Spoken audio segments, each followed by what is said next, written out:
आप देख रहे हैं वासुदेव ब्रेकिंग न्यूज़। जी, वज़ीर दिफ़ा हैं ख्वाजा आसिफ अहमद साहब। इन्होंने कल रात एक प्रोग्राम में कहा कि जब अली अमीन गंडापुर वज़ीर आला जो हैं केपीके के, वो जब इस्टेब्लिशमेंट से बात करते हैं तो पूरा का पूरा मक्खन का वो कहते हैं कि ट्रक लेकर आते हैं, और वो गुफ्तगू मैं भी नहीं कर सकता वज़ीर दिफ़ा होकर कि जो गुफ्तगू ये कर जाते हैं, और फिर वज़ीर आज़म को भी कहना पड़ता है कि अली अमीन साहब आप किस तरह की गुफ्तगू कर रहे हैं।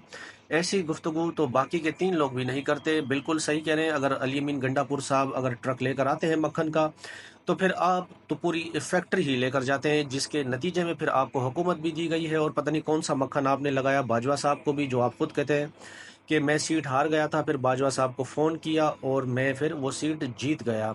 तो अगर वो ट्रक लेकर आते हैं तो फिर ट्रक फैक्ट्री आपके पास भी है मक्खन की, जिसके तहत आपकी हुकूमत चल रही है।